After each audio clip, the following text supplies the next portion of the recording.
The Flash recap, cold, hard truths. Picking up right where we left off, Barry was being pinned against the subway station ceiling by Savitar, the god of speed, while Wally had been turned into a tree. More on that in a bit. Joe wrestles free from Alchemy's acolytes and fires away at Savitar, even though only Barry can see the creature. Alchemy meanwhile scampers away, while Savitar takes Barry out for a run. And by a run, he means whirlwind, breakneck hop around town, stopping here and there only to wail on the Flash mercilessly, ultimately settling down at a waterfront lot for a full-on scuffle. Witnessing the melee, HR suggests to the team that 3 versus 1 might be better odds, so Cisco vibes open a portal through which he and Caitlin leap to the waterfront. There, Caitlin uses her frost powers to freeze up Savitar, who shortly thereafter breaks free and races off. Back at STR Labs, Cisco recovers from his mini-stroke, while HR points out that Savitar shares a name with the Hindu god of motion. As for Wally, Caitlin advises against springing him from his cocoon, lest he be mid-metamorphosis or something. Wanting to do something, Joe hauls Alchemy's captured acolyte into the interrogation room, only to be warned, when my master rises, the human race will be judged, and you will not fare well. Joe is interrupted by Caitlin, who claims that Wally is up and around at STR Labs, so the detective runs off. Caitlin though was fibbing, and instead wants to confront the acolyte about how to find Alchemy. When Julian spies Barry's friend slipping away from the icy room, Caitlin takes the CSI hostage, forcing him to perform a glorified Google search.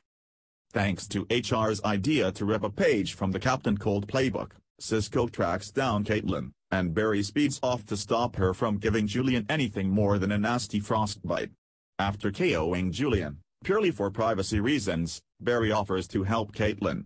Just like you helped your mother? Like you helped Wally, like you helped me? She taunts. Recounting how his flashpointing has wreaked so much havoc, she says, some things that you break can't be put back together. She then recounts how Dunphy was alive pre-flashpoint, as a devastated Cisco listens in. When the cops arrive on the scene, Killer Frost jabs an icicle into the Flash's triceps to keep him from following. Back at STR Labs, Cisco gives Barry a cold shoulder of his own, in the wake of the Dante bombshell, though they agree to work together for the time being to find and help Caitlin.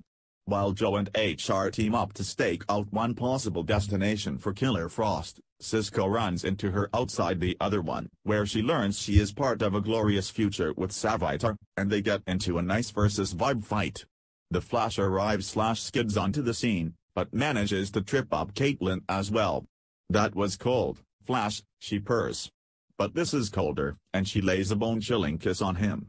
Cisco takes Frost out with the vibe, though, before Barry can freeze to death. Thrown into the pipeline, Killer Frost proves to be a real piece of work, full of cold piss and iced vinegar. I'm broken, she declares, before launching into a list of Barry's semi-selfish acts, noting how only his happy ending seems to ever matter. Emotionally waylaid by the truths, Barry retreats, but Iris follows to offer counsel. Why didn't I just follow you inside the house, instead of racing back in time to save his mom, he laments. You were hurting, Iris reminds him that doesn't make you a bad person. It makes you human.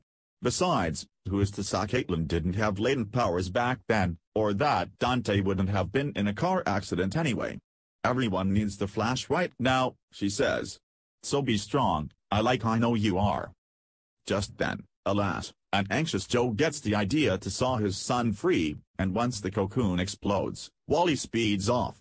In need of a biochemist to sync up Wally's mind and body, Barry frees Caitlin, and then challenges her to kill him, there and in cold blood. When she can't bring herself to do it, Killer Frost thaws, and regular Caitlin thanks Barry with the warm hug. She then creates a neural compound which Barry injects Wally with over in Keystone, where he was visiting his childhood home. Later, Wally is doing laps at STR Labs, feeling awesome as a legit speedster. Cisco, though, is far from awesome, and admits to Barry that the BFFs might never be back to normal.